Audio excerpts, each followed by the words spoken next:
From the southernmost point of Dorne to the lands of always winter, what is west of Westeros and the shadows in the east, this is Casterly Talk. I'm Ken Napzok, going to be joined shortly by Andres Cabrera and that Alden Diaz as we take a look at Episode 6, The Princess and the Queen, Episode 6 of Season 1 of House of the Dragon, directed by Miguel Sapochnik. The writer is Sarah Hess. She's also executive producer on the show. Of course, you might know her from her work as showrunner of Orange is the New Black. Quick summary of the episode we're going to be discussing about. 10 years have passed since we last hung out with the happy house of Targaryen, and a lot has changed. Rhaenyra Targaryen has 2 sons, with a third literally on the way, and her husband Laenor is clearly not the father. Alicent has 3 kids, and her firstborn, Aegon II, sure needs some lessons on what windows are for. Viserys I looks like Dan Aykroyd's character, nothing but trouble, but he is still trying to make everyone happy at perhaps the cost of true peace for the realm. But for all the changes, oh, how things have stayed the same. In fact, old battle lines formed a decade earlier are very much hardened and now being passed down to the next generation. Rhaenyra and Daemon seem to be Targaryens trying to reconnect with the idea of being Targaryens, while Alicent is all alone in King's Landing and in need of allies, which leaves her open to the help of a chaotic Firefly making its presence known. The next generation is stepping forward, and we are here to talk about it today. Man, this is going to be a lot of fun. Hi, everybody. Gentlemen, get on in here. We have a pretty big episode. It's being described as a second pilot within season 1. So, Andres, we'll start with you. Overall thoughts on this episode before we dive on into the minutia. I mean, I think you nailed it as far as everything you were trying to get through. So much, almost too much. In this episode, I feel like they are really moving. They put the gas all the way up to 100.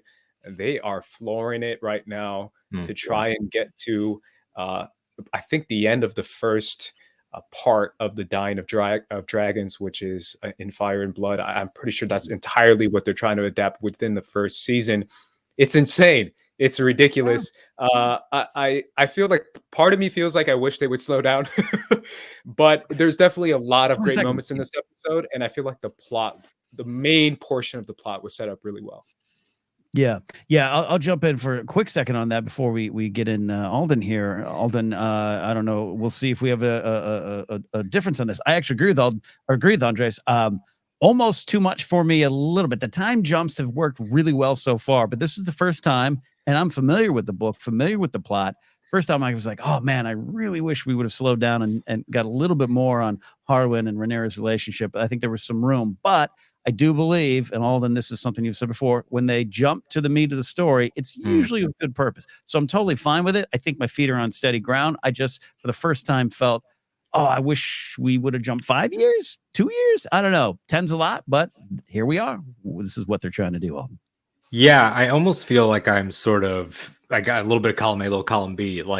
Personally, I think it does such a great job of making you like Harwin and Rhaenyra as a unit that you sort of long for more. But I also don't think that makes it less successful, which I don't think either of you said. But I feel like it's almost effective in shocking you and frustrating you of like, and he's well, spoiler alert, and he's gone. Like that entire idea, I think, is extremely effective. But I also think that the jarring nature of the 10 years is, I think, successful in its own way. In terms of legacy casting is such a big thing right now. We just had a child Princess Leia take over the entire summer and things like that. And we always are blown away and amazed when they can nail one. And I think that jumping to the furthest reasonable point was a good way for them to really plant their flag in holistic new takes and in actual full evolutions, instead of asking Emma, instead of asking them to play sort of a halfway between their take and Millie's take, or the same with Olivia, it was able to say, shock them, show them how far gone she is. And I think that really worked. I like that point. I really like that point, at least if I'm interpreting it right, where it's like we don't have, like you said, 3 years down the line, 10, that way it can be played as you want it. Emma Darcy or Olivia Cook as we see fit, and it's not there's a lot of growth, a lot of time. I do think it works from that, and overall I think it works. I think, and I am someone who, the way I've read Fire and Blood, it's been about 2 years, and even I had a moment where I went, Harwin? I don't remember that. Oh, I guess so. And I felt maybe that's where I felt lost.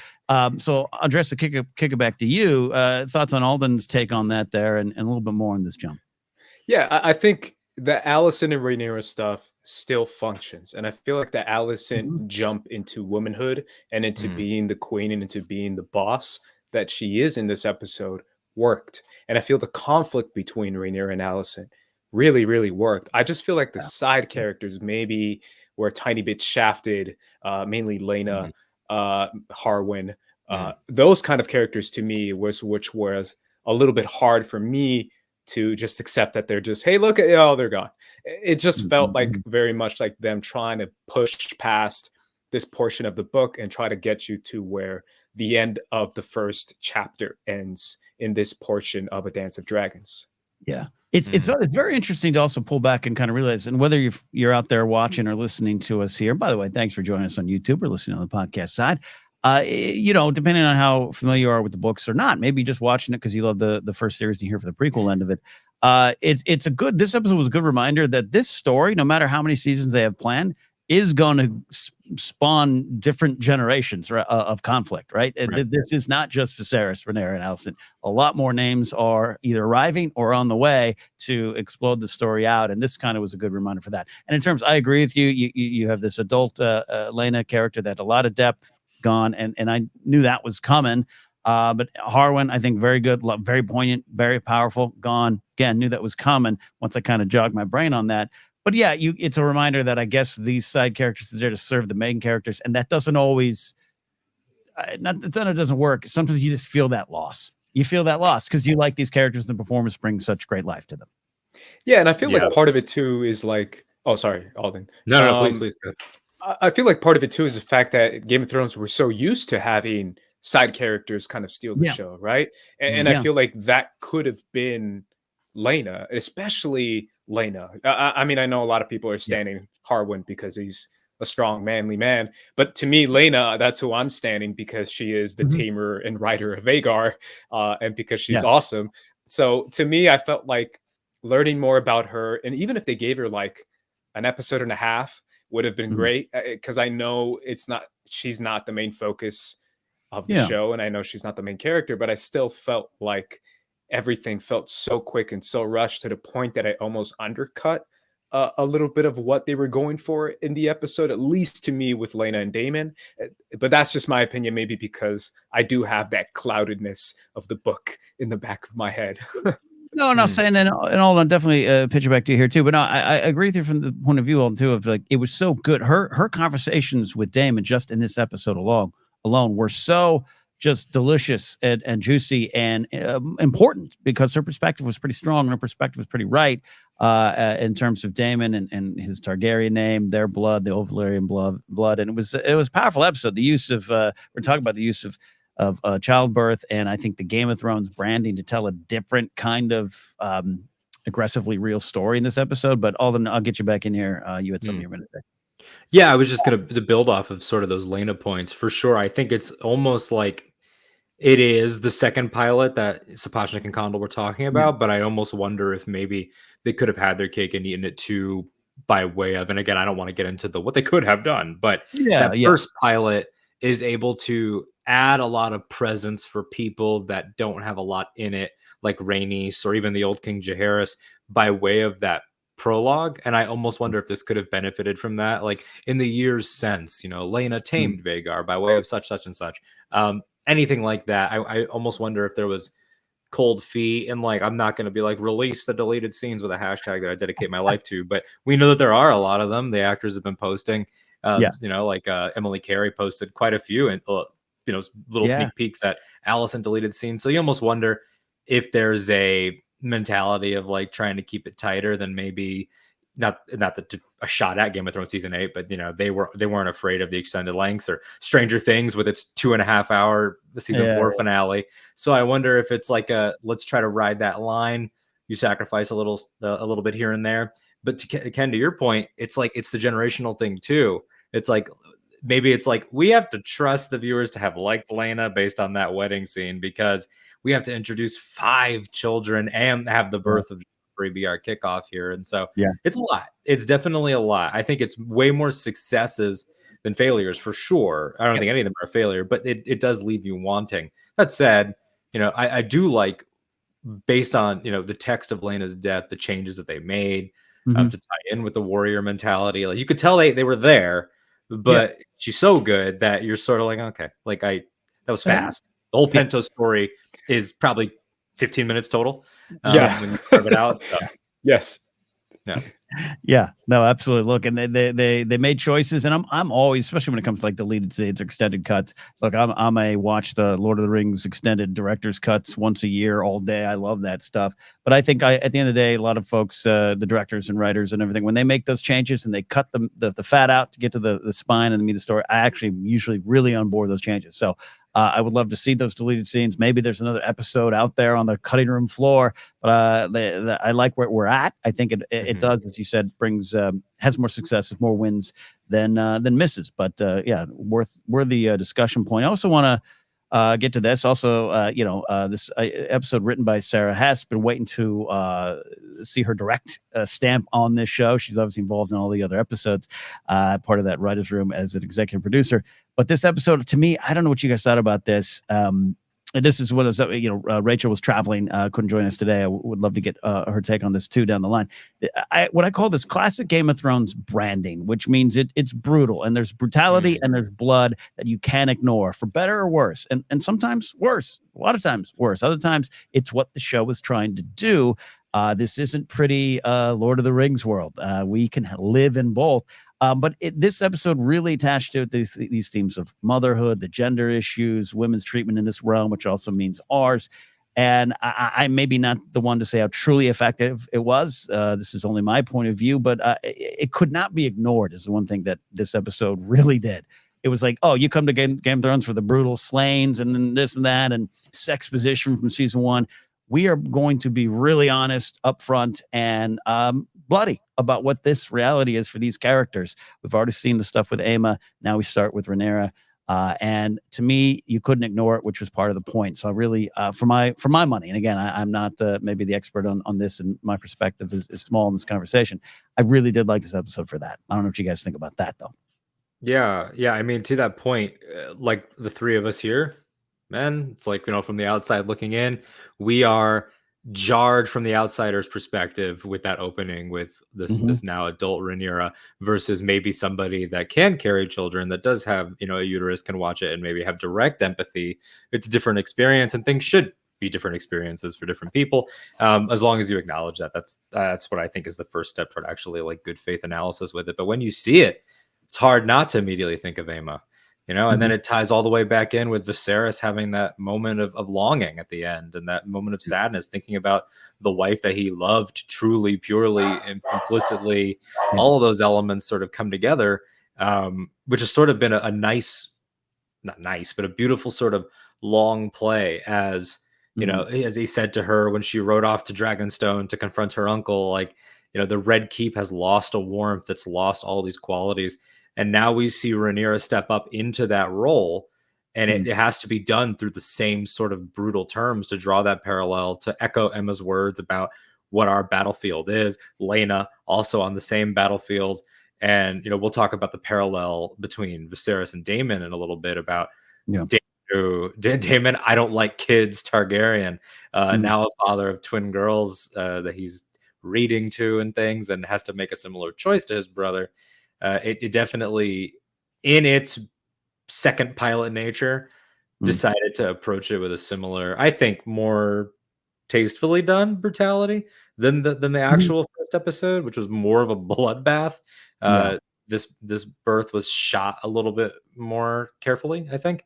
But this was definitely hard to ignore, like you're saying. Yeah, they're both Sapochnik. So there. Yeah, Andres, any thoughts on that one too? The big topic.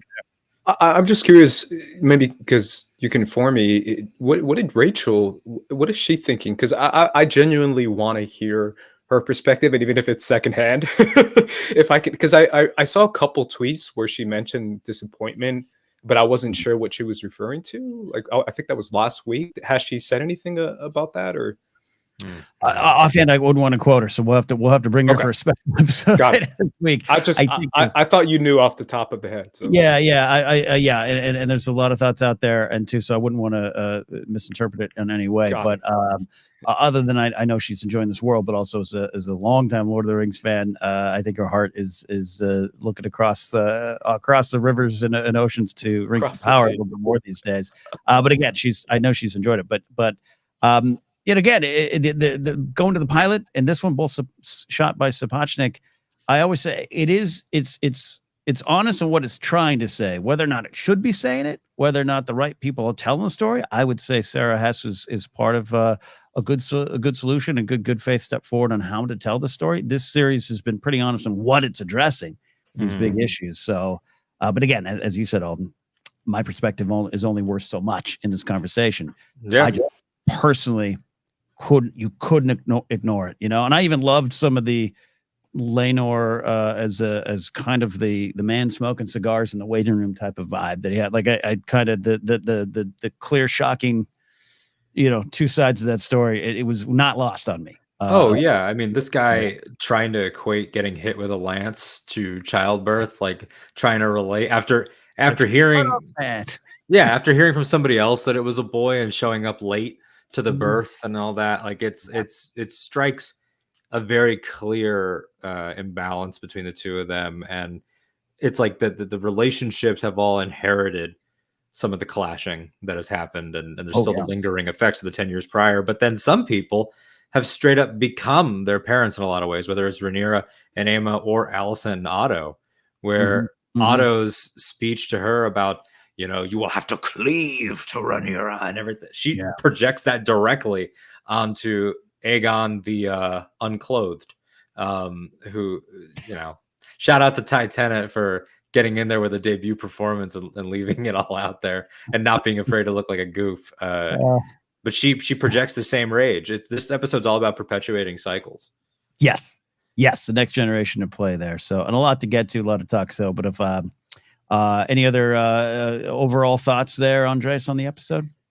I mean, if we're on this trend and on this thread right now about female perspective, specifically within Westeros and within this world, I'm actually more invigorated maybe when it comes to the idea behind what we see in the books of George R.R. Martin when the female characters are breaking that trend and are breaking that, like characters like Visenya, like Laena, who rides Vhagar and who's the second female rider of Vhagar in the book. I almost feel like that is even adding salt to the wound because it feels like we did have this opportunity to see, even if we did get that taming scene and it added 10 minutes or 5 minutes, I think that would have been a great opportunity for them to show you, like, yes, we have Rhaenyra, yes, we have Alicent, but look at Laena. This is a different perspective, a different point of view, and she is dominating the most powerful beast in the planet, and who's like super old, and it's just this most powerful, untamable monster. But she did that, and she is that powerful, and she's able to keep up with Daemon in a way that even Daemon didn't expect. I felt like that would have been a great opportunity to kind of counter this pain and this sorrow that we feel from Rhaenyra's perspective throughout this episode, because there is a lot of pain and sorrow in her perspective as far as dealing with the people going against her. So just a second thought. That's all. I'm sorry. I'm going to let go of Laena eventually. No, look, hey, here's the thing. You never have to. And I think you make great points. And there's some of it is in the subtext, but you're wanting some of it to be in the text. And I think that's fair. And I think that's probably what a lot of people are experiencing. It was such a wonderful performance in this particular episode. And Laena's been here since episode 1, but in this particular episode, the aged up performer who is Swedish. I forgot to write her name down. I apologize. Nana Blondell. Nana, yeah, that's right. She was great. I mean, going toe to toe with Daemon in a very quiet, intimate way with that kind of scene as their marriage falls apart. I really love that scene. So yeah, I'm with you on that there. And Vhagar was amazing. The design, the look, the feel. You felt the age. You felt the power. It worked. Yeah. They've done such a good job with that. And they talked about it going in. Like, this is not Drogon recolored to be Viserion and Rhaegal, which is not a shot. I mean, they were working with what they had. But if you are going to do the now expensive, this is already a worldwide phenomenon, and we have the time, and we know we have to do this with, I think by the end, 17, 18 of these dragons. Then to really give them personality, because they're not Smaug. They're not going to stop and talk, and you have to tell a story visually, and to show Caraxes throughout the season as being the baddest of the bad until he's flying alongside Vhagar, and suddenly it's like, Caraxes, you better watch yourself. Like, you're young blood in comparison to this old, I think, grandma B word, as Miguel once called her. So yeah, it's a really interesting way to establish some of that history, because all Viserys and Daemon have both referenced their history so many times, and Belaryon's gone. So to finally see somebody that was present, the only creature left that was present for any of those events, is really cool. And the way that they sort of bounced between the Westeros and Pentos storylines here, they've always been good about that. I thought it was well balanced, in terms of like spending time places. They talked inside the episode of wanting to stay with people more than they normally do. Like, you're on Rhaenyra when it opens, and you're on Rhaenyra for a while. You walk all the way up those stairs. It's a slow through the Laenor conversation, the Alicent conversation, the Viserys conversation. We're stuck there for a while. And just to go into some of the moments, and we can transition to that conversation here. Look at some of the big moments. I think for Emma Darcy to come on into this series and just have them just come out swinging with an amazing scene. That was like Cersei's walk of shame, which you had a lot of perhaps mixed feelings about Cersei, but a lot of it was understanding and respect. I think maybe, I don't know if that's just my perspective on Cersei. This was that type of effect for me. It was this walk of pain, walk of trauma, walk of duty, walk of I'm going to show you. It was all of those things, and it was an amazing beginning to Emma's run with this character. They're amazing. They really are. I'm blown away by them. I couldn't stop talking about them to friends off air. Like, they have transformed, and Olivia has too. They've taken what was laid out and established for them by the younger actresses. Emma has taken the youthful sort of snark and the twinkle in the eye and the charm and sort of that mischief, and has shown what a 10 years of disappointment would do to that same core. It's like a beaten down, hardened, like, that's become a quieter resolve. It's not as like winking and like speaking up at the meetings in good faith. It's a jaded Rhaenyra, and somebody who's got a hardened confidence, but a hardened confidence for sure. Yeah, and it's one of the things we can discuss with this character throughout this episode. But Rhaenyra, still this idea, and I do think Sarah has talked about it in the inside the episode thing of just, but like 10 years have passed. She's in this role. She's, doing what she kind of had not wanted to do, which, marriage, we knew was coming. The kids are here now, but she still kind of wants to be what she was, still sneaking out the back door, still clearly had this relationship. And so this is that episode of, this is why I call it like, what is it? One of the themes is like, what is a Targaryen, which just means like, what does she kind of want to do going forward? A big moment of change. That's where it kind of reworks as a pilot for me in a lot of ways. A lot to dive into. Let's start. We can just go all over the place. Andres, a big moment theme. Where do you want to go first? Because there's a lot of places to go, but I want to follow you into battle here. Why don't we go to the kids? I mean, obviously we meet Jacaerys and Lucerys, and then obviously we meet Joffrey at the very beginning of this episode. So we get to see who the kids are, how they are, calling Laenor father, even though it clearly is not their father, and then seeing how Harwin interacts with the kids as well, who he's like the big fun loving uncle Harwin, who happens to be commander of the City Watch, who just hangs out with the princess every once in a while. And then obviously Aemond and Helena and Aegon, and the contrast between those kids and the dynamic and the relationship that those two kids have. One of my favorite moments in this episode was Viserys looking at the boys practicing in the yard and being like, look at those boys doing boy things. Look, it's great, isn't it? And Lionel's like, sure, I guess. Viserys is a riot sometimes. Like, Patty is so good at being unintentionally funny. It's awesome. isn't this great, Sir Lionel? The kids are forming lifelong bonds. Oh, just like they should. Like, what are you seeing, man? Yeah.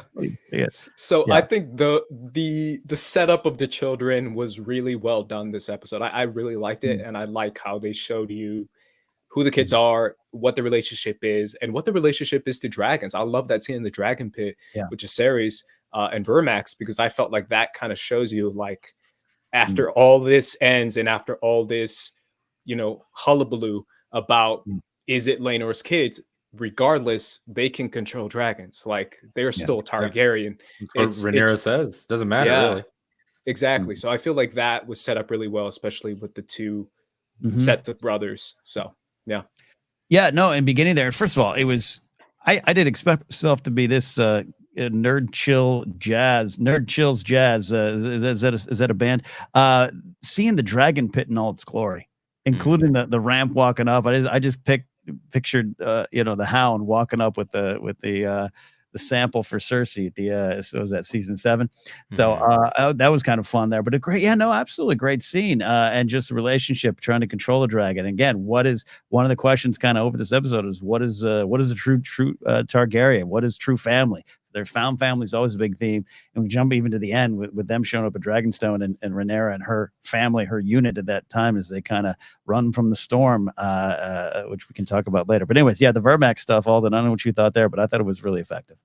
I loved that scene because when you combine that with, well, first of all, if you back it up the whole episode, there's that trend with it's Laena and is it Baela? I can't remember which twin is having the conversation.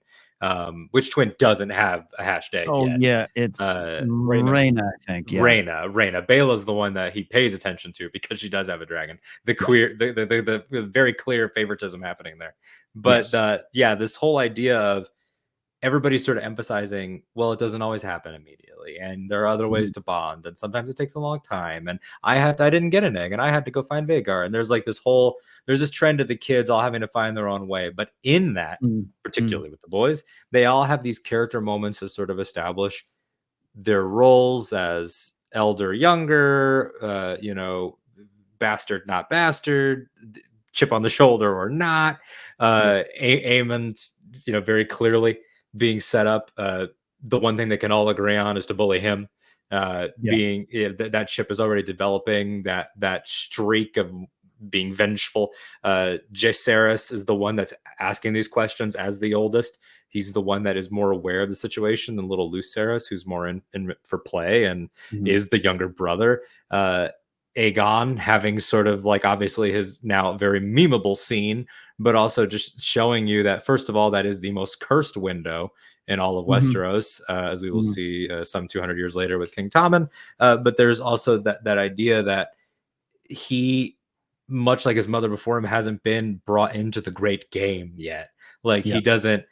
He even says, he's like, well, I thought that Rhaenyra would be like he's going along with his grandfather's ways and is going to get that youthful innocence beat out of him. They all are sort of like, you're witnessing the transformation of cousins are cousins into factions are factions. And it's happening very quickly. And obviously we'll talk about Harwin and Criston kicking that into the next level. But it's a sad thing to watch almost, where the only child right now it's allowed to be a child is Helena, and she's got her own stuff going on. Maybe a dragon dreamer, right? That's something going on there. A lot of comments about eyes. A lot of comments about eyes and Aemon having to close one. For those not familiar with it, we'll just let that linger there. Andres, anything else about this here? This is a great way to start the episode, our deeper discussion, because this is a big theme. This is about the generations. This is about the cycle of cycle of violence, but also the hardened lines being passed down. Yeah, and it really goes to show you that at the end of the day, this world of Westeros and House of the Dragon and Game of Thrones still comes down to like family drama. And I really like that, because there is that still little notion of relating to that, where if you were ever growing up and your mom just didn't like this one lady and you hanged out with their kids, you're like, oh, that mom's a little chismosa. Like, you can't hang out with her. Like, I feel like that's a very relatable thing that you can relate to, being a kid inside this world. So I felt like that's really well done, but I do feel like the dragon dynamics of it all is really important, because it shows you that raising these dragons and learning how to teach these dragons is going to be so important in the future.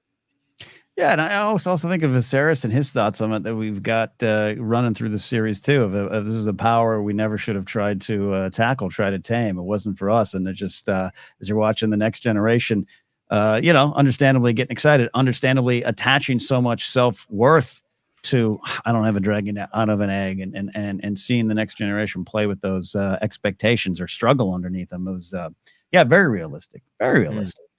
Yeah, I mean, that point sort of highlights some of the tragedy of Rhaenyra as somebody who was forward thinking. Her and her father have so much in common because they're almost people out of time. Like I've said that Viserys is sort of a man at a time. He's born way too late to be part of the stories and legends that gave him hope and that gave him love and real intrigue and interest, but born way too early, even by the time of Game of Thrones, too early to have this genderless line of succession that he is trying to put forth.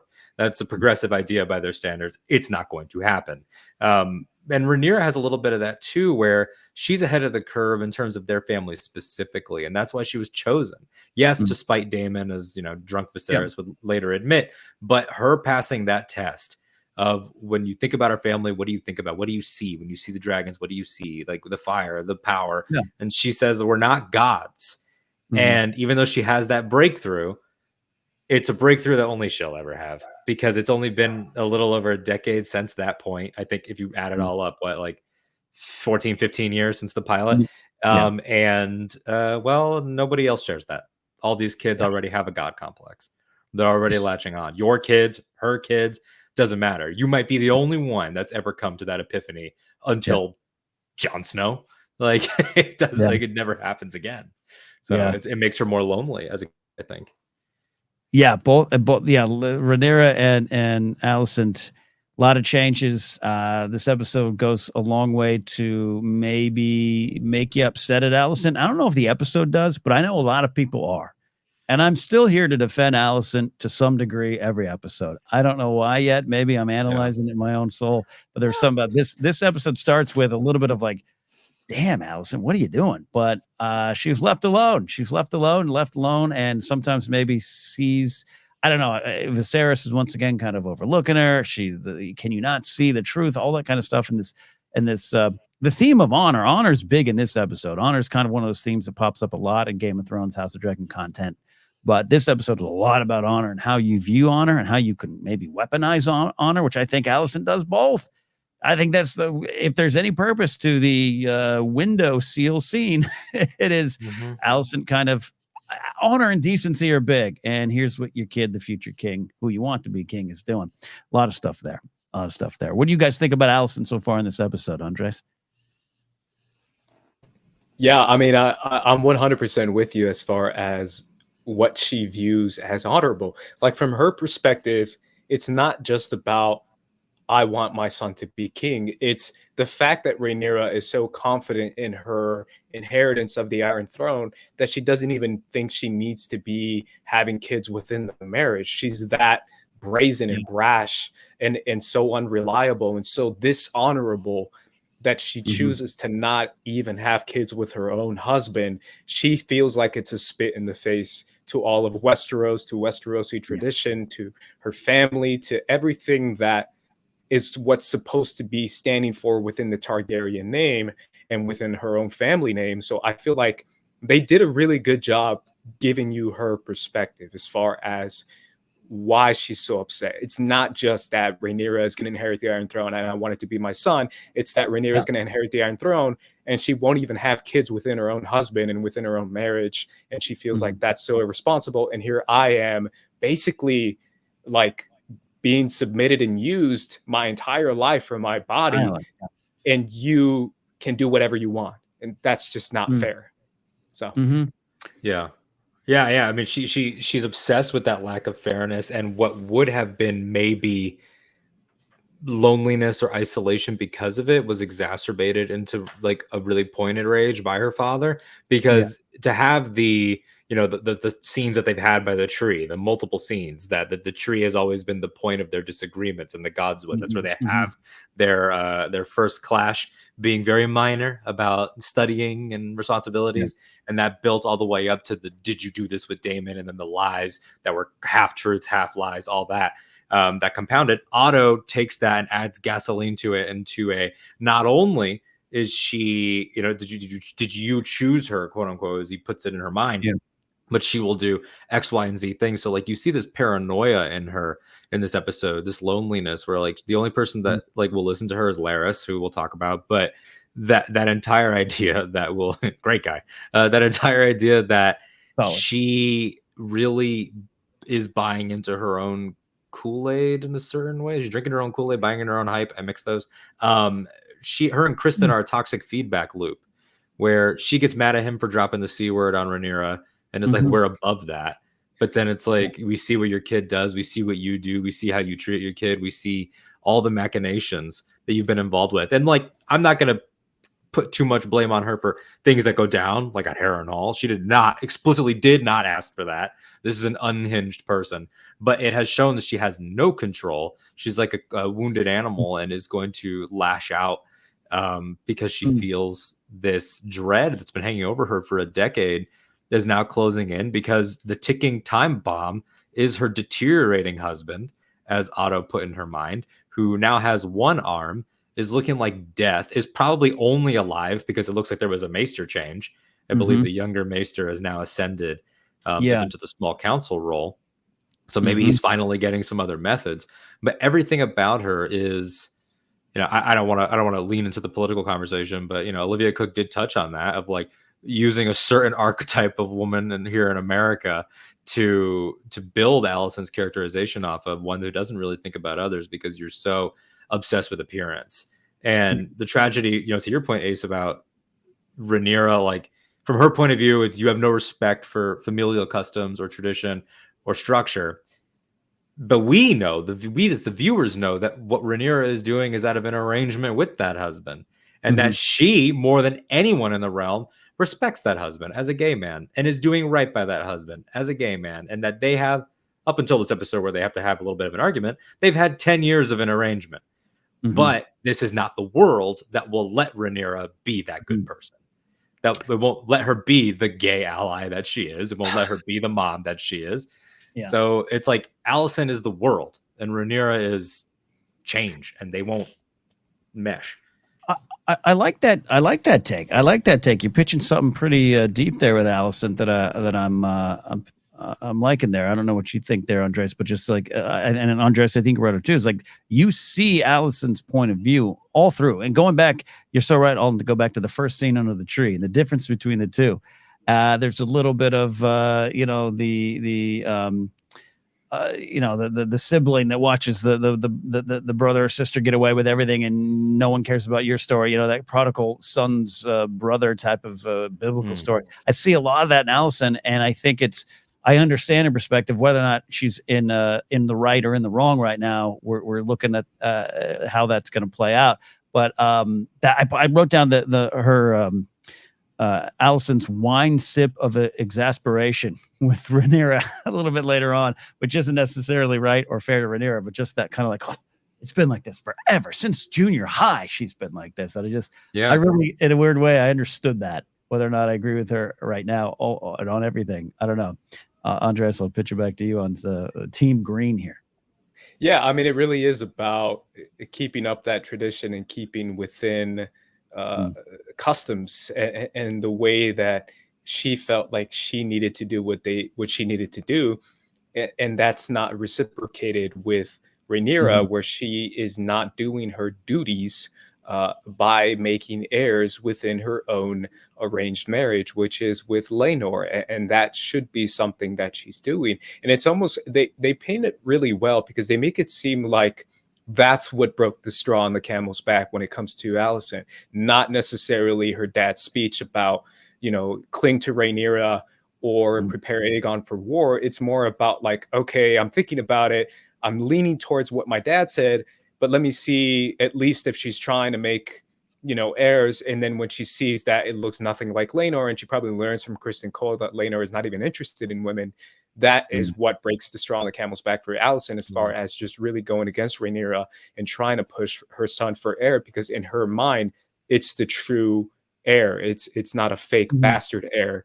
So I think they did a really good job setting that up, but also making her seem a little bit bitter. I think that's the word, bitter and just resentful towards Rhaenyra. Right. Well, and to your point, like in terms of this stuff with the heirs and like trying to make sure that everything runs, she has like a savior complex almost. And it started with just the inhabitants of the Red Keep.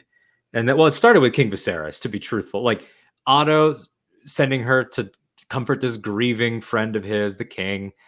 It was, okay, your responsibility as my kid now is to go do what I say and comfort him. And then it was, now your responsibility is to mother his children. Now your responsibility is to him and House Hightower. And it just kept going and going and going until he basically told her the responsibility of all of Westeros not descending into murderous chaos is on you.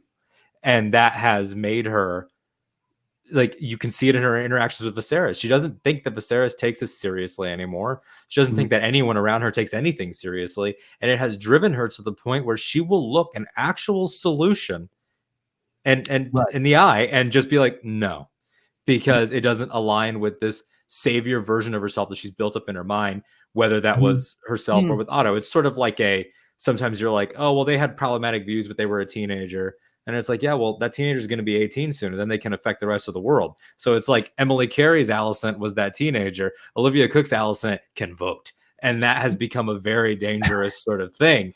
And yeah, there's a meme right now that's like, I want problems. And it's like, here's a solution. And then it burns the solution and goes, no, I want problems. Like, that's the thing. And I'm gonna get your thoughts, Andres, on that Rhaenyra moment at the end. I believed Rhaenyra in that moment, meaning probably not what she wanted to do, but felt that maybe it was right to do. Something about Rhaenyra maybe stepping forward, maturing into the role that she is going to have or feel she has. That could be part of the conversation. But yeah, to the Alicent point, and I still really, I think I don't know. I don't want to say I'm rooting. I'm not rooting for either of them. I'm just rooting for the story to play out as it is. But Alicent's a little radicalized in this episode, and I think that's the point, right? She's a little bit of make Westeros great again, and you're not cleaning up your own house, and then your house is going a little crazy, and now you got the firefly flying around, buzzing around your flower that's not even supposed to survive in this world, which was Larys' speech to the younger Alicent. So I think I think I'm connecting with what you're saying, Alden. I think a little bit about that and why she would be so upset, but it's not necessarily. I don't know if she pulled back a little bit, took Rhaenyra on her word there. I thought Rhaenyra, like the plea was real to me of, we used to be friends. And Olivia Cook plays it as. And she peels back to that moment too. It's like 3 different levels before she's like, and friendship, girl. Like it was all of this, but before it was any of those things, the root, like daughter of the hand, daughter of the king, like we were. Yeah. We were inseparable, and they did not cause the rifts, but now that they are adults, the rifts are on them. It comes to that point where like you have to break generational trauma cycles. And Viserys, you can tell, like just wants to die knowing that they are going to be happy. He's like, this is a wondrous proposal, please God, let's put it through. But he was great this episode. He's awesome. I love his moments. Credit to him. Like he's played an age range that is, that has seen a lot of like accelerated aging because of sickness. And he's got it. Like Patty is good. He's really good. I love that scene too, where he says that he's like, what? That's what I'm talking about. This sounds awesome. And he's like, isn't it great? I thought that was great. Yeah, no, great stuff there. Andres, I don't want to leave you out of any other big final Alicent moments. We just basically said she's wearing a green hat that says "Make Westeros Great Again." Any more Alicent thoughts? Yeah, no, I think you guys nailed it. I feel like the Helena marriage proposal is also something that she is so against because of that as well. And I feel like that was an opportunity for her to try and reach out and maybe have this opportunity to come back to Rhaenyra in a more positive light, but she just would not accept that whatsoever. And I feel like it's also a moment too to show you that Alicent is now kind of in charge. of King's Landing and kind of in charge of Westeros. Like, it really does feel like Viserys's word isn't worth too much. In that moment, Viserys could have accepted that proposal on his own, 100% stamp of approval of the king, like, Robert Baratheon would have probably done. But instead, he looked to his wife and he's like, is that okay? Like, is that okay? And she kind of said no, essentially. And she said, over my dead body, when she was walking up the stairs. So it kind of goes to show you, like, damn, Alicent has that much sway into what the king thinks now. This is completely different from where we left off 10 years ago. So I think they did a really good job with that. Yeah, absolutely. Other big themes, anything you want to lead us down, Alden? Yeah, I have a theme. I hate Criston Cole. Is that a theme? No. Okay, that's just an opinion. Sir Petty and this guy. Oh boy. And I've been Frankel, saying that since before last week. I was like, no. He was fine up until until the King's Hunt was the last time he was passable. Everything after that has, and of course I'm joking. I acknowledge for everyone listening and watching, that is not a theme. We will talk about something real. It's not just going to be rage. Fabian Frankel, amazing. The writing, fantastic. No, that's great. Yeah, he is getting the reaction he's supposed to get. This is, and it's become very popular on the internet to call him this, and I agree. He's Sir Incel. This is entitlement. This is misogyny. This is somebody that is unhinged, that was given an inch and wants to take a mile. He talked at first with reverence about the status that was given to him by Rhaenyra, but then once that status couldn't be exactly what he wanted it to be, husband, runaway, romanticized hero, all of a sudden women are C words, and he's gonna bully children and grab them extremely aggressively and like right in front of the king. Like, he is, and that's an off-screen implication that fans, I think, should be asking, is he can just do that with impunity in front of the king, grab little Lucerys by his breastplate and drag him around, and nothing happens because his girl Alicent, his new girl after he was switched to being a green, has given him license to just be a you-know-what around the Red Keep with no consequences. And as far as we know, no consequences for a murder at a reception. Yeah, he even gives oh my god, I'm blanking on his name. He gives him that little head nod, like, yeah, it's been a decade. I killed your boyfriend. Like, when he looks back, like, oh my god, like Laenor. I don't know why it took me so long to say it. I was gonna say Laenon for some reason. There's a lot of the letters are the same here in this show. There's a lot of names, and it's only gonna get worse. One of my friends, Josh Bakuga, let me know. Text me, goes, wait a minute, is this Aemon the one at the wall later on the other show? I said, buddy, this is Aemond. Get that D right, man. Come on. Yeah, come on, Josh. How could you? No, as far as Sir Criston Cole, he does represent that. I saw that. Yeah, the Sir Insult thing. I saw the petty insults, what I'm calling them.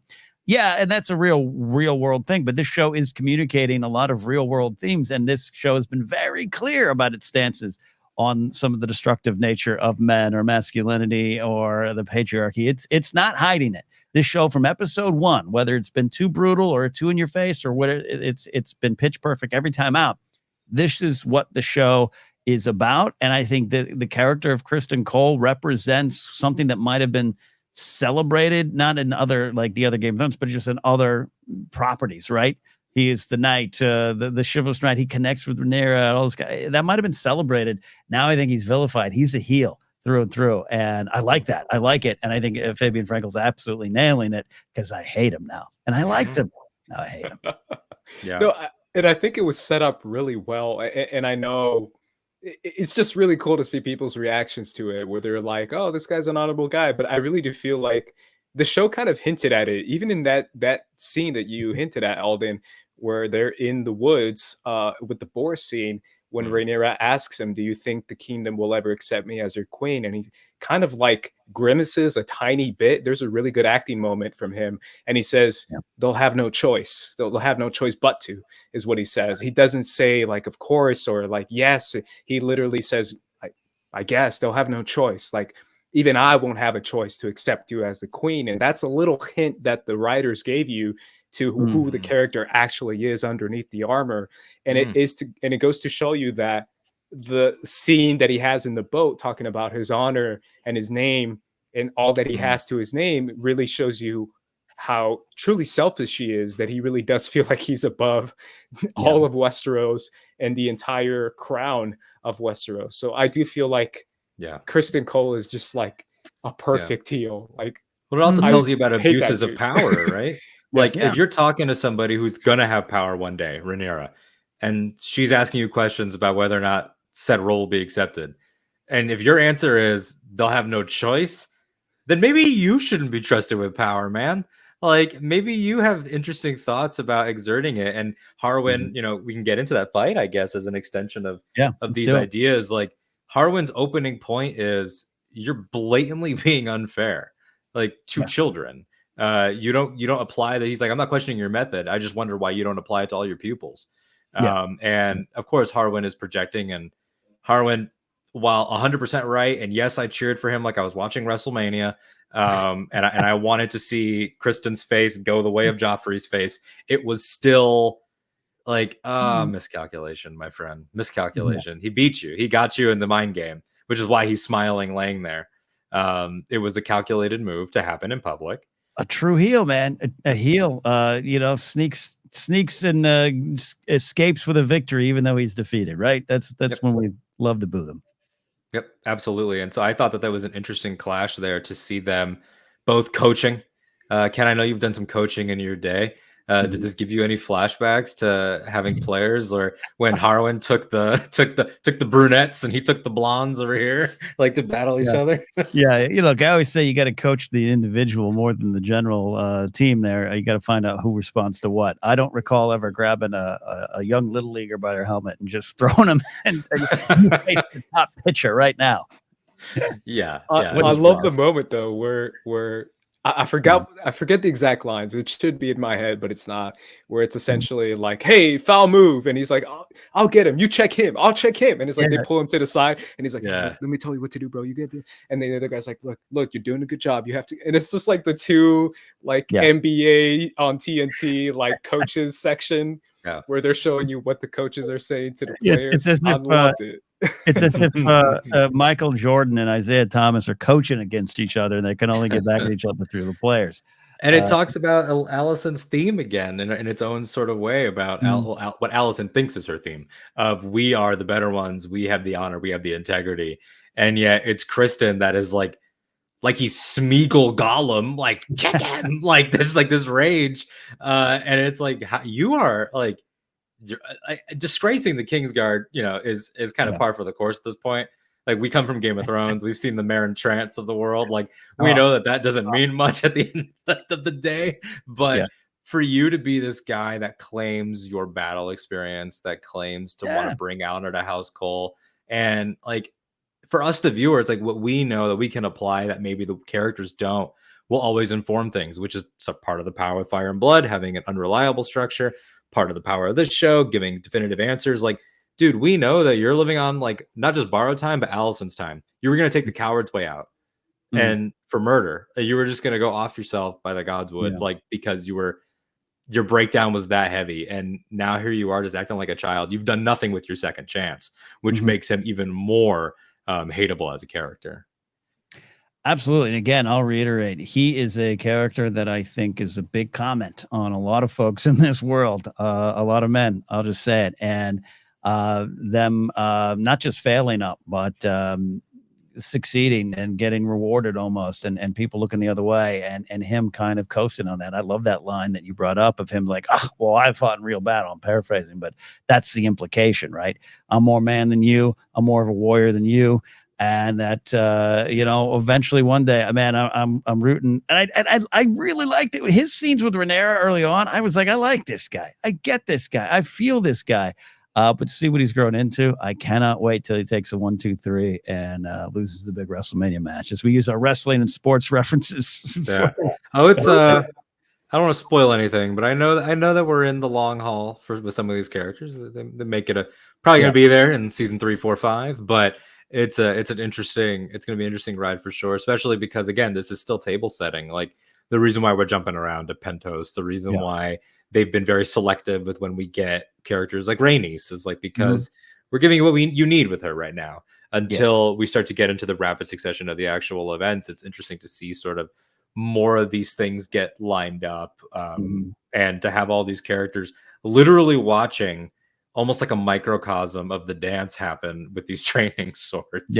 Of Viserys watching the future that he's unknowingly created, Lionel watching the future that he doesn't know he won't even be a part of come 2 days later.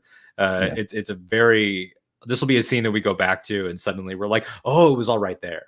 I think for sure. Yeah. Kind of like the pilot of Game of Thrones where a stag kills a direwolf and it's like, oh yeah, like or the whole King Robert's curse fan theory of everyone he touches dies when he arrives at Winterfell, and intentional or otherwise. There's going to be a lot of that fun to pick up on here. Indeed, a lot of other things to get to. I do want to talk about one of the big themes of honor and the use of honor, the belief in honor, and also using it as a weapon. It always comes up in Game of Thrones. A lot of talk about honor, especially season 1 has some episodes where I think you could count the word honor used 25 times. Season 2 as well. Honor, honor, honor, honor. Big in these type of tales. You put on some armor, grab a sword, you're going to talk about honor. And I think you should, because that applies to the real world. I love some of the use of it here. There was a line from Harwin, "You have your honor, I have mine." This coming from Lionel Strong, feeling his family's honor has been damaged. I've liked Lionel Strong. I think that a lot of the things Viserys said about him in this episode, I think are true.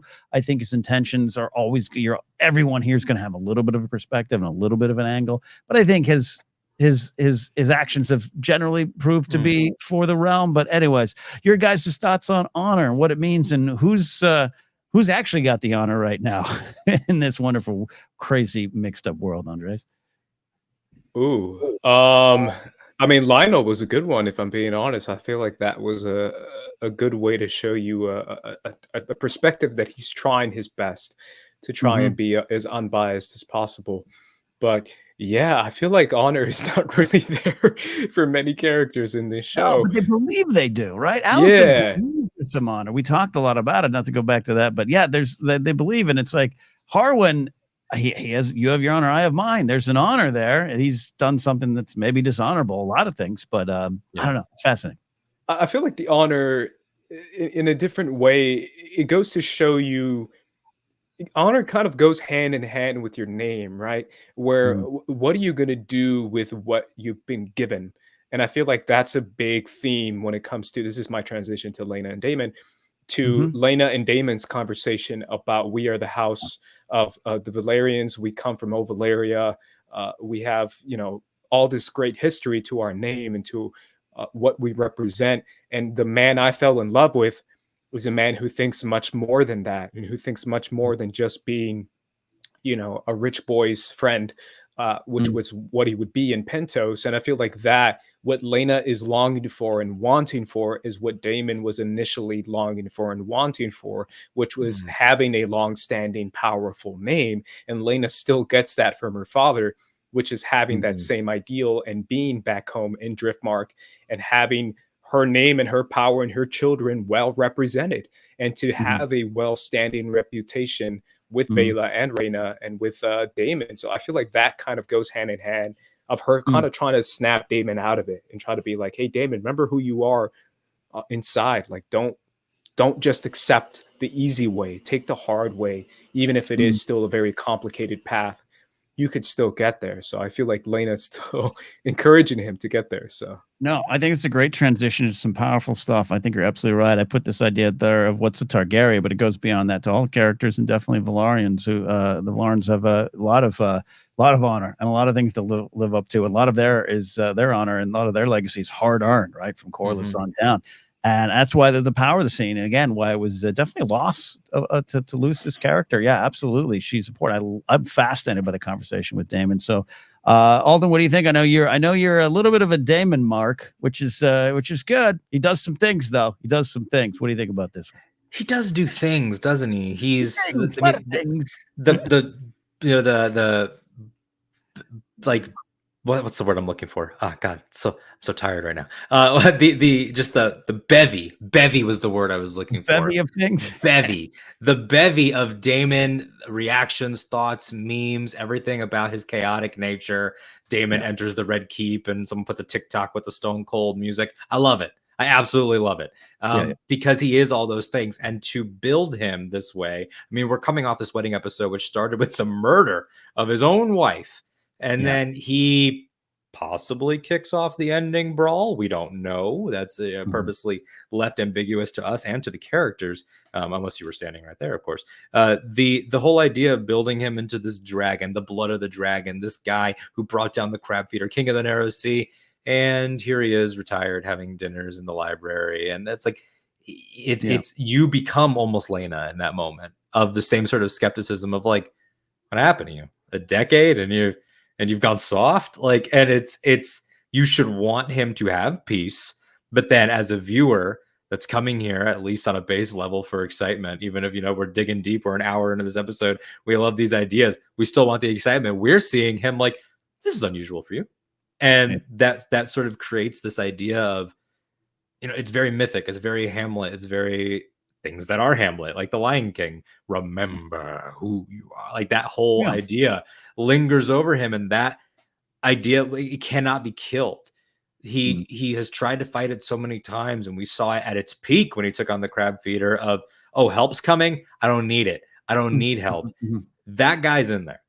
And he's been tempered by fatherhood, and we see sort of how he makes the decisions. This beautiful parallel I alluded to with him in Viserys, where we don't see him say the words, don't cut her, don't do the cesarean section, but it doesn't happen. So the implication being that he, despite being the worst brother, makes the better choice almost in that regard, does give her the autonomy to walk away. I don't think, based on Matt Smith's performance, that he knew what she would do. Probably thought she was going to literally take a walk and maybe go to her room and pass away, which I think she does in the actual text. She just dies in her birthing bed. And then she does what she does with Vhagar. But he's a guy that has sort of taken his foot off the gas and is sort of letting life happen to him instead of being the thing that happens to everybody else. And I think that's all about to change once he gets back into the fold. But it was an interesting thing to see. And to tie it all the way in with the theme about honor, like what has Game of Thrones always been telling us? Honor is a sliding scale. I mean, that's the clash between Jaime and Ned. It's in the eye of the beholder. Like, I saved you people from a mad villain that you all knew was mad. You called him that, and I saved you, and you called me dishonorable. And you look at this, it's like, what Harwin, like, you assaulted a Kingsguard. Dishonorable, sure, on paper, but honorable with context. Oh, you're having kids out of wedlock. Dishonorable on paper, but honorable with context when you know she's protecting a gay man. So everything is made up. So when you look at Daemon here, it's like, are you living up to your potential as a Targaryen? Maybe not, but like, what does that even mean? And I think he's in a what does this even mean phase. Yeah, no, I love that. Andres, you kicked off a great conversation here, and I was even looking at Rhaenyra and Daemon, and this is even some of the insights that the creators and writers said about this. Like, this is 10 years on, and they are still kind of trying to be what they were at times, and not the best of their themselves. I mentioned like Rhaenyra sneaking out, all that kind of stuff, and yes, in the context of what you're saying, Alden, she's making it's part of the arrangement with Laenor. But I even think this is for Laenor. Right? He's got some of the vibe in this. Is I go off with this guy and everything's good. I can't, I don't know. No one knows, right? No one can tell it's not my kids, right? And I think this episode ends with him. I love that moment when he's like, Dragonstone. Then to me, that was all right. You had three characters, but especially Rhaenyra and Daemon, who. They're being who they were, but life right now needs them to be something more. And I think going back to what you were saying, Andres, with Laena, kind of saying that, like, you need to be put aside the ranger, put aside the robe, be the prince. And I thought that was pretty powerful. In fact, and isn't that sort of like, Andres, I know you love House Velaryon. I know you love Corlys. I know you love Sea Smoke. Like, to throw it back to you, building out of that, like, I just had this thought, like, isn't Laena like so Corlys's daughter too? Like, with all the energy that she's putting forth, like, it felt like things that, like, because she was the one when she was 12. Like, what happened to Velaryon? What happened to Vhagar? Like, she had a sense of adventure, and like her dad was is the guy still, like, who saw the world and everything, and like wanted to unite these houses. And now here she is, having united them, Well, so did Rhaenyra and Laenor, of course, but being the second addition to that union, and she's like, "This is the union? Like, Yeah. my dad did the voyages, and we're sitting at a dinner. Like, this is not it." Yeah, and I feel like part of it too has to do with location and what you represent, right? As far as people knowing, like people know we are in Pentos, people know we are in Essos, versus people know we are in Driftmark, or people know we are in Westeros. And a lot of that has to do with perception, where there's still a sense of insecurity that Daemon feels when it comes to his name and when it comes to who he is and what he has accomplished with his life, where what he wanted eventually, obviously being the king, Iron Throne, all this kind of stuff that he potentially imagined growing up, or potentially imagined all these years, is so far from him that he's trying to get literally as far away from it as possible. Whereas Laena is literally telling him, hey, it doesn't matter what you have or what you've wanted. What you have in front of you now is two daughters, a dragon rider who happens to be riding the biggest dragon of them all, who's your wife, and two daughters who are willing to learn about what our house name is and what our future can be. Let's raise them right. Let's raise them at home in Driftmark, in Westeros, where we have established our name. And she obviously talks about home, and he says, well, home is Old Valyria. Old Valyria is gone. We don't have a home. But she reiterates the fact that we've established our home to be in Westeros. That is our adopted home. It is not in Essos. So as much as we love traveling around Essos, our home still belongs there. And I know you're afraid to go back there because of how people perceive you. But remember, once you go back there, you can establish your own name just by being who you are and just by having your own family with me. So I feel like that's a really good interaction that Laena has with him. And she comes from different stock, right? Like, not the Targaryens didn't work hard. I mean, Aegon worked pretty hard to conquer those lands, unite those kingdoms. But as Corlys will point out, he's not generations removed from the building of House Velaryon. He was the building of House Velaryon. She comes from like the most like by their bootstraps house of them all that hit higher heights than most of them outside of their Targaryen brethren there. So it's like she's there in his halls, seeing, as we saw when they visited, like there is as High Tide is the castle on Driftmark. Yeah, High Tide. Like in High Tide, like all these like trinkets and mementos and trophies and works of art and conquest, and like she was like right there. Even more so, like Viserys, you've got a model, and that's great, and you guys are close, and you guys, you know, you knew Velaryon, but your Legos are great. You're like, well, by the way, shout out to Edard, the Lego assistant. It was nice to hear that name in this era. But yeah, she definitely has a perspective that is more distinct to her house, a perspective that will be gone by the time of Game of Thrones, where not a single one of those houses, not a one, was present for any of the deeds by which their names were built. She was. Yeah. Love it. No, and Andres, beautiful stuff. Well said. On the power of that scene, and even though this character's no longer with us here, that was one of my favorite scenes of the season so far. It just had a lot of purpose, had a lot of poignancy to it, and a very well done scene. Yeah, and now, according to the next time, someone's going to Scooby-Doo Vhagar out of there. Who could it be?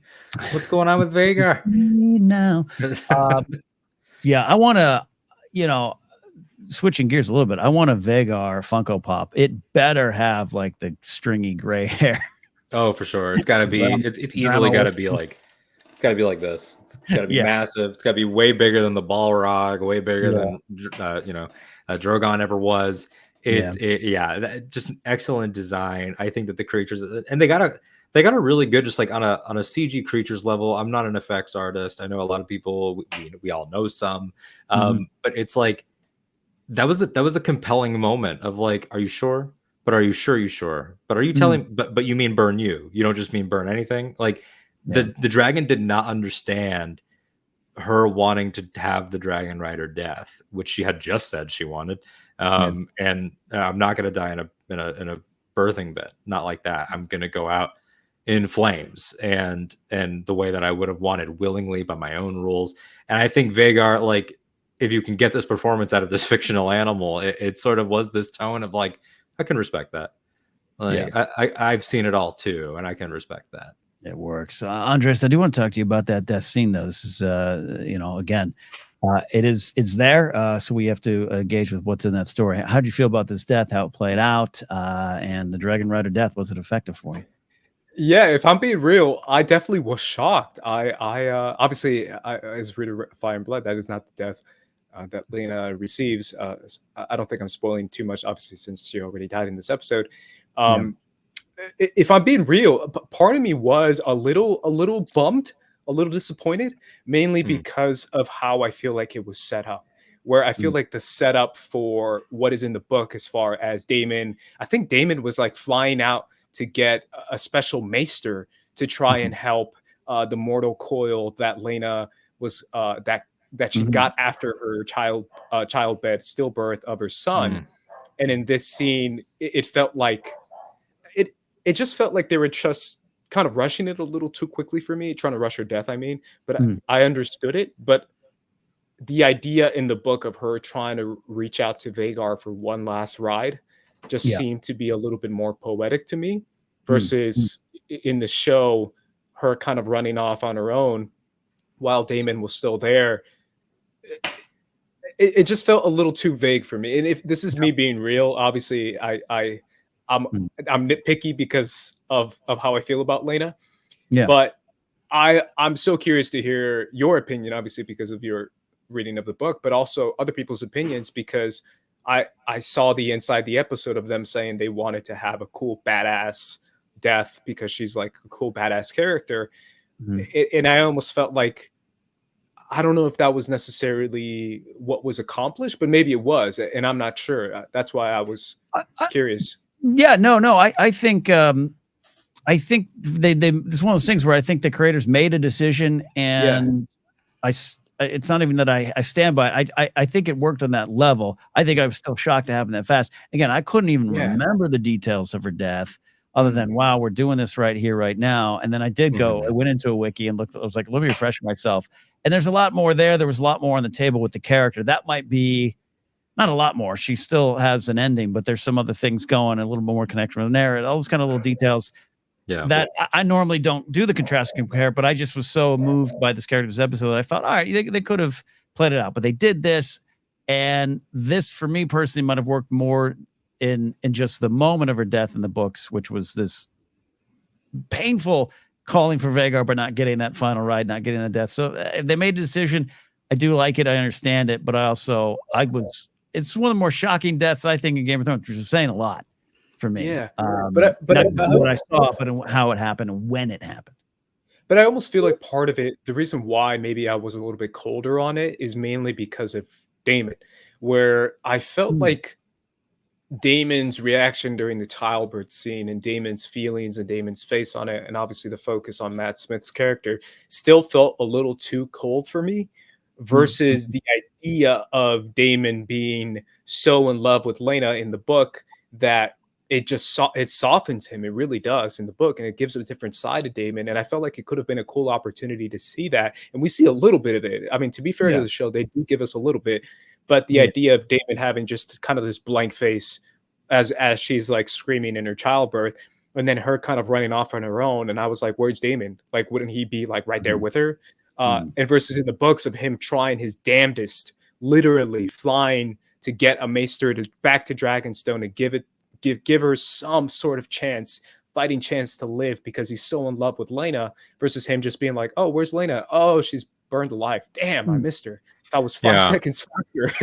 Yeah, it's interesting. It's interesting for sure, because I didn't read the Fire and Blood section. My knowledge of what went down with her came from doing like Daemon research, like for the explainers that we did and stuff. So it's almost like I want to now check it out to see like what element the prose has, who's retelling it, is it this maester mushroom, like what's going on, and there's all those elements too. But what it actually made me think of, because you mentioned his expression of like looking but not looking, being in the doorway and everything, is that I see him as such an uncomfortable, like you said, Andres, like afraid of being perceived. That's why he won't go home. But it made me think of Mysaria, of like why Mysaria said like what she expressed to him about like, I'm not gonna have that life, I'm not gonna do that, I'm not gonna pump out kids and everything. And at the time he had this like bravado and swagger of like, kids suck anyway, whatever. And now it's like, I have these twins that I do really like, and now I'm realizing that Masaria's fears have come true, but just on someone else. And so it's sort of like, I think it plays well for him in the whole, and I think I like her making a choice to go out that way more theoretically than I do her calling out. But at the same time, the calling out would have had the taming to back that up. Without the taming, I'm going just off of, I want a warrior's death, I don't want this, and then she gets it. So it's almost like, again, this is an adaptation conversation for sure. So no one's wrong. I don't think you're wrong at all. But it's an interesting sort of balance. I think that's I like your thoughts there, Andres, on Daemon Seaman. Time's a little cold, but Matt Smith's playing it a lot. There's a lot of times where he just doesn't speak, right? And that's how it's written, how he's playing it.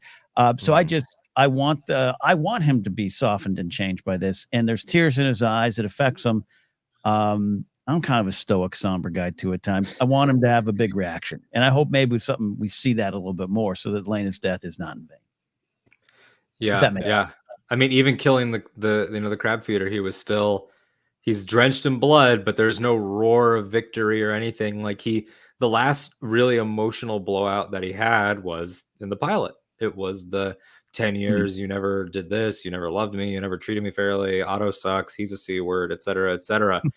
But it's like, as Viserys said, Rhaenyra and Daemon have the blood of the dragon. It's almost like all the cards now are in play for the union of unions. Shout out to Laenor. I know we have to finish up that era of her life as well, to say the least. But it definitely does feel like some table setting was done. I almost wonder, like you said earlier, Andres, like episode and a half, maybe, like you just tack 30 minutes onto this. I don't know what the solution would have been. I know that there are many options for them, but I like where we end up, even if it's got those bumps. Yeah, I do too. Andres? Yeah, no, I final thought here. I'm happy we got to see her, and we got to see her ride Vhagar. It would have been much worse if they just skipped all of her riding Vhagar and her showing at least the personality. So I'm glad that we at least got that.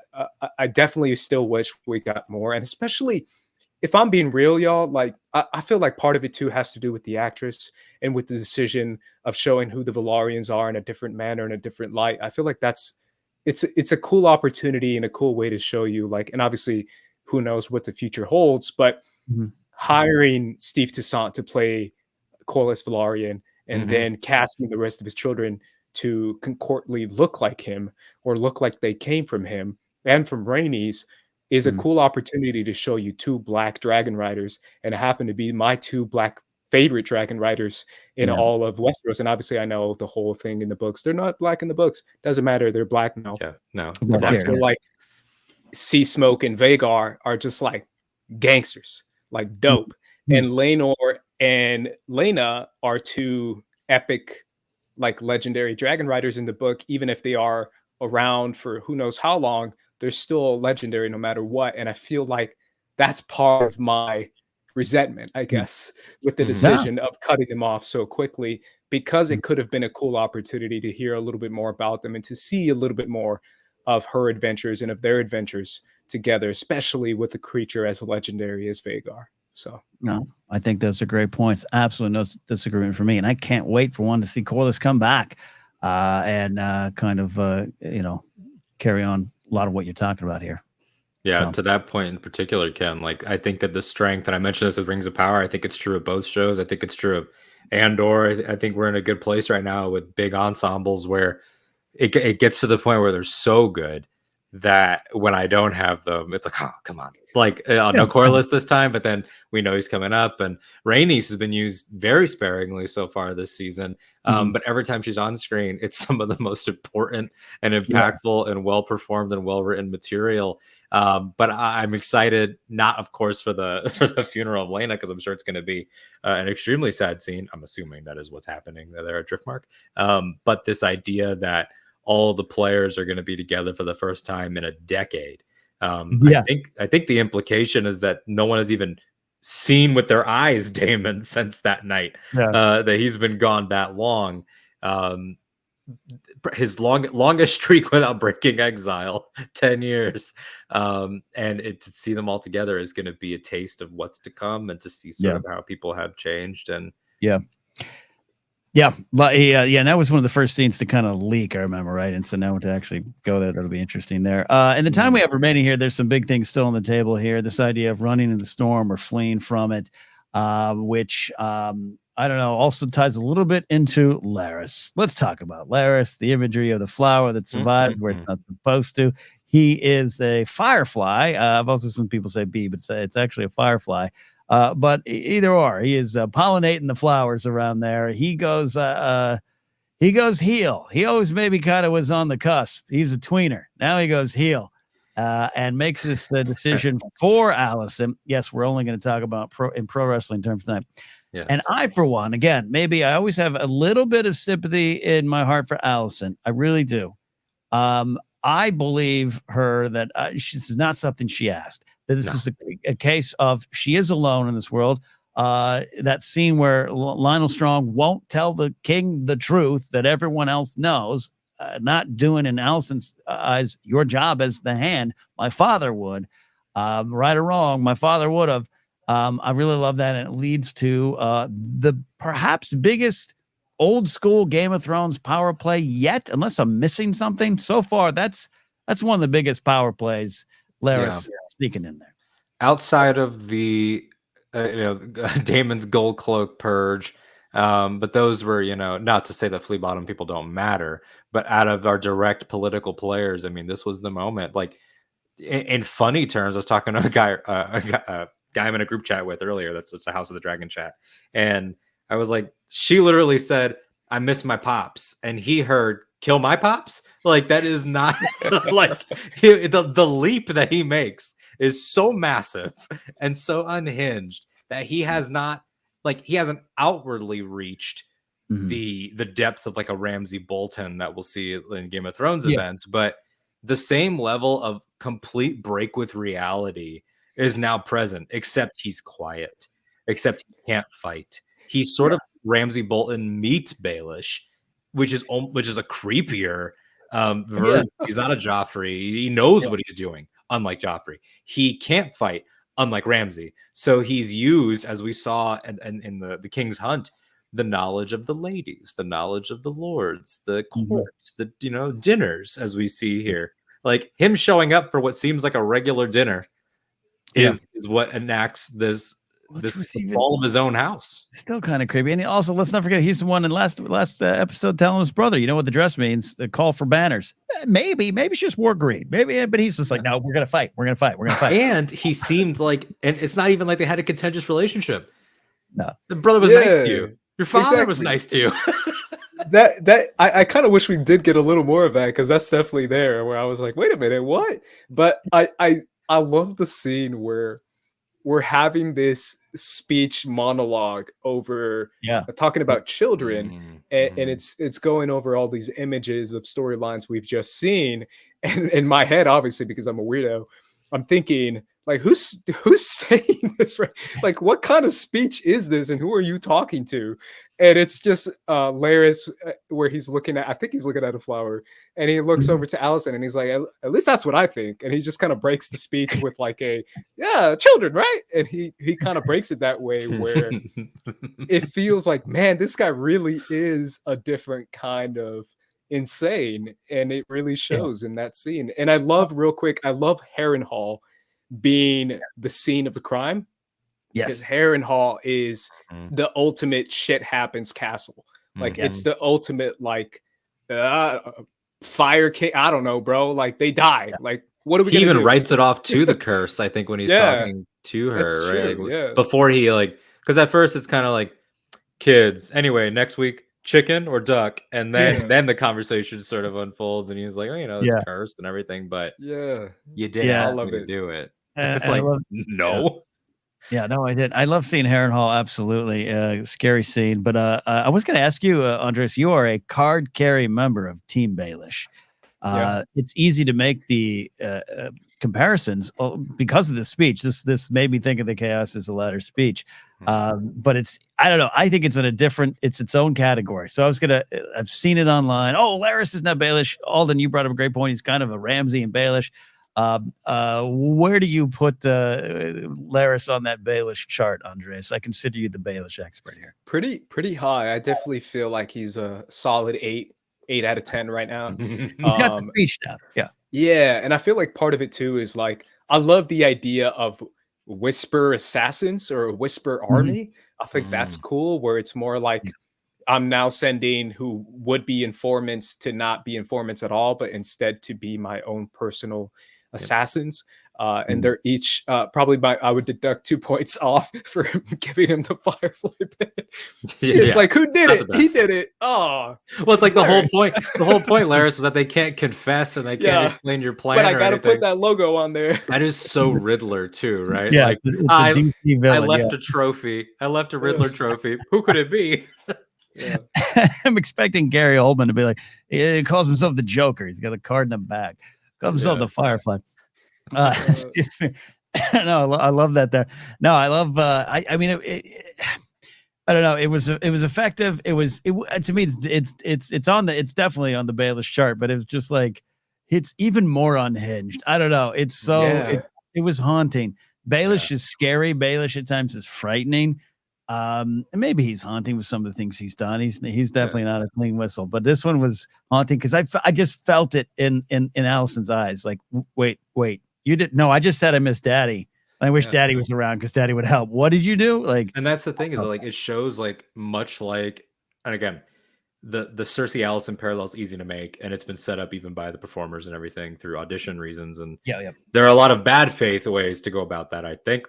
But one similarity that they absolutely do have is that their villain origin stories are about a lack of control and thinking that this guy was going to be X, just like Cersei thought her child was going to be X. Then they end up being Y or Z, and it ends up being something that you did not foresee, and how that rattles you because that's a moment of truth. She did not intend for this. And we had, up until this point, we had dastardly characters in this. We had monstrous characters in this even, but we had not yet added that true combustible element, which Game of Thrones had from the get with Joffrey. And then gained more villains throughout. You know, your Ramsays, your Crasters, all of the worst of the worst people. House of the Dragon had yet to get that person. Crabfeeder didn't really talk. He was he was an X Factor from a different land. Now we have somebody in the home who is the worst. And that has changed the game. Well, you made me think of another parallel here to Cersei, and just for those who maybe haven't followed along, Olivia Cook said, I auditioned with some of Cersei's lines, and it's easy to make those comparisons. But what I do like about that, though, is we've talked about it here. Is Cersei is what I would call a villain, but it's easy to just keep her in that category, not understand a lot of her story, her perspective, a lot of the damage, a lot of things done to her, and I think that's what's been playing out for me with Alicent. But this was one of those moments. It's not unlike some of the High Sparrow stuff, where Cersei goes to restore the power of the Faith Militant there, and that goes awry. And that was something done post her father's passing. And even in Feast for Crows, it's played a little bit more. There's a little bit more of like she tried to be like her dad, and it ain't. And I don't even know if that's fair to Cersei, but that ending had that feel too of. Except for this time, Alicent didn't go to Larys and say, "Hey, I got an idea." She just had a conversation over dinner, and is now has to deal with some of those the results. There's going to be a big fallout, but also chaos is a ladder, and you just went up a rung, Alicent, because Daddy can come home. It's true, and the foundation of now the makeup of court different. The foundation of the great houses different because of the death of the Strongs, and like Larys Strong is now the top dog of House Strong, and that's changed the makeup of his home. But this entire idea of like what you're saying, Ken, of we lose the power structure that we're used to, so then we cling around. And she's reaching and reaching. As for Cersei at that moment, it was the Faith Militant. Like, this could be my play. This could be the new thing that I have to replace my father, to fill sort of that role of my backing. And this guy knew. This guy was there from the dismissal of Otto and from those days, and he was there in the Godswood, and he was very, very, very early. Similarly to Otto and the other tactical players, was getting in her head, was acknowledging. He said true things, acknowledging her as the outsider, and then that makes her feel like you have a certain thing. And again, I'm not saying anybody needs to comment below and let me know if you're blacks or greens. Although I will be judging the green comments very harshly. Their team is made up of Sir Incel, the Pyromaniac, the window, the window boy. I don't even know what words I can say. Aegon the wanker is what I'm calling them right now. Like greens. I ain't kink shaming anyone there, but I don't know that's what you should be doing in that window at that time. I don't know. Just do what you're gonna do, man. But it's one thing to look down on the commoners, but to do that down on the commoners is just a whole different thing. But Alicent just to kind of, I don't know, can't even say overlooking. She sees, she gets, but just like, cool, sit down. You get the implication that it's like the 10th time, right? Like you get the idea that this is a pattern. Yeah. It's also the way when I see that scene happening, obviously you're wondering like what's going on, and then when Alicent walks in, her first line is, "Whose idea was it?" And you think she's talking about that. Yeah, you're right. And it's about the pig that Aemon got as dressed up as a dragon. But I was like, wait, you're not concerned about this at all? There's a couple moments where lines led to jokes that were either intentional or unintentional. Rhaenyra has the line of "the old monster now lifts its head," and they cut to Viserys going, and just raising his head. That was a great moment there. Big stuff. A couple final moments here on the show before we head on out of here. Anything big left on the table for you, Andres? Big left on the table for me. Probably just set up for next week's episode for me. I'd probably just go there to possibly what's going to happen with the kids, and that's probably it. Yeah, no, and that leads to maybe a final discussion point here, Alden, and please add anything you want or anything I may have missed here. We can only be on for so long before I need to go make chicken tenders in the air fryer. But this idea of running in the storm or fleeing from it, great conversation point. First kind of brought up by Laenor is like, well, here's what we do in our family. But then her kind of coming around going, yeah, no, this is what we need to do. I love that moment. I love that moment when he looks up and says Dragonstone, like I said early. But I love when Team Rhaenyra shows up at Dragonstone. It's a family portrait for the ages when they show up there. I really like that moment. Leads us on. Yeah, it's really powerful because it's a show of unity, but it has that air of the show unity might be too late. Like it should have been triumphant of like reclaiming our own castle. Princess of Dragonstone's back, baby. Run around, kids. It's yours by right. It's part of your inheritance. It's part of being heir. But it had an element of not defeat, but there's an air of damned if you do, damned if you don't over the entire thing. Yeah. Because the reason why she stayed at King's Landing was so that this claim would never be threatened. But now to soothe the problems with the claim, you have to leave it open to being threatened. You have to leave. Yeah. And Laenor has that point of, you leave, she'll put honey in your father's ears or whatever the exact line is. Yeah. So I'm with you on that, where I don't know if it's a moment of victory. I don't think it's a moment of defeat. I just think it's the next step. It's a key step, her setting up shop on Dragonstone. But it's just intriguing. And to your point, Andres, of looking ahead, it's a great signpost on the road of we got some more fun coming. Yeah, it really is. And I feel like it's an escape from a toxic environment in her perspective, where she does feel like the best way to avoid rumor mongering or just spreading of rumors or reinforcing rumors, if anything, is to just not be there whatsoever. The presence of the kids are not there for the servants or the ladies to talk about. So it's much easier for her to have her discreet life with Laenor and just wait for events to happen. Yeah. Brought the boyfriend. She said, bring him. Bring him. Yeah, no, look, I don't know if it's the right decision. I don't know if it's the wrong decision, but it's her decision. And I think that's what was important. Princess Rhaenyra made a decision here for herself. All right, gentlemen, we have talked and talked and talked because it was a fun episode. A lot of things in there, questions, things we struggled with, things we worked through, things that might have more value or meaning on greater rewatch, and scenes like the one with Laena and Daemon that I think I'm going to revisit a lot. It's one of those conversations that I think is why I keep coming back to this realm, these realms in this world. So thank you, gentlemen, for joining us here. Any final thoughts there, Alden, on this episode? It's about to get stressful, everyone. That's And my let's go. thought. And in the fight for, it's what you said just there, like decision making, like it's a fight for agency. That's what the entire thing is. Everybody's just trying to affect the world around them, and not everyone sees the world the same. So I'm excited. I think this was definitely, like you said, the most challenging episode, which is not a criticism. There's nothing wrong with it, but it was the one that caused the most questions. But to be a second pilot, that almost needed to happen. And so I think that they're in a strong place. And, you know, for people that do know a little bit about the lore, you two gentlemen, book readers, Rachel, book reader, people like me that are like, that know it by conversation or wiki or research or whatever. These next few titles, very explosive. So excited about that.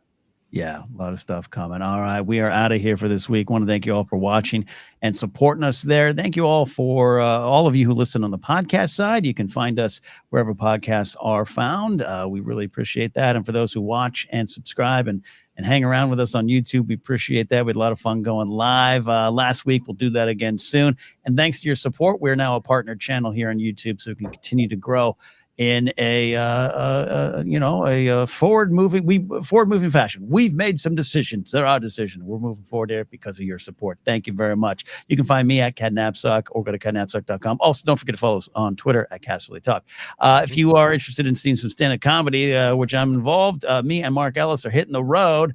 You can go to my website, kennapzok.com, to get information on that. We'll be in New York City in October 6th and 7th. Be in La Jolla, down at the Comedy Store there in outside San Diego, the 14th through the 16th, and up in Seattle on the 28th in October. And that all leads up to Mark Ellis's comedy special 1-hour taping in Los Angeles on December 3rd. So come on out. We'd love to see you. Because of that, my face might be around here a little less, but don't worry, I'll be here for the big episode. So thanks to Alden, Andres, Rachel, Lord Romo, Nikki Kumar, a lot of people coming in here, a lot more faces on the way to help share the load from that other property we're covering there. Andres, where can they find you and all the wonderful, insightful work you do? Yeah, you can find me on Twitter and Instagram at Squad Leader Ace, and obviously my YouTube channel, First Cut, and my TikTok, First Cut, where I'm posting more House of the Dragon thoughts. I'm still trying to grow it out. I posted a Laena one last night, very, very late last night. It's there.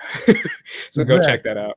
Please support this guy. I cannot tell. I've known Andres now for, man, how long? 7 years, 8 years? It's been a bit since we met at a con, and he's one of my favorite in the space and very insightful, very important perspective. Please follow him, support him like you're supporting this channel here. Alden, I've known you a couple years now. You rapscallion, and appreciate having you around here. Where can they find you and your other work? It adds up 4 years in April since we met, which is just ridiculous. Wow. But yeah, I know it's weird. Back in Chicago. Yes, Star Wars Talk over on Octa Radio, kicking off our Andor discussions, which I know both of you gentlemen, of course, also doing Andor discussions happening because there isn't enough TV. We could probably, we could use some more, right? There's not enough. We're not overloaded. Doing that over there, interviews as well, of course. We just had the Ryan Johnson episode up. Thanks to everybody that's listened to that. It's been doing really well. I'm excited about it. I'm proud about it. Here on Casterly Talk, of course, we're also going to be doing Rings of Power. So that's exciting. Looking forward to discussing more of that. You can find me on Twitter personally, Twitter and Instagram at that Alden Diaz, ThatAldenDiaz. I do other projects from time to time, popping around. I just wrote for Star Trek recently, hoping to do a little bit more of that. And we'll see what else happens. That comedy show that Mark Ellis is doing in December is about 6 days before a certain Westeros style event also in LA. So maybe a pop over that. We'll see what happens. Pop on over. All right, that's it for this week. Thank you all for watching. Thank you all for listening. This is Casterly Talk. We'll see you next time.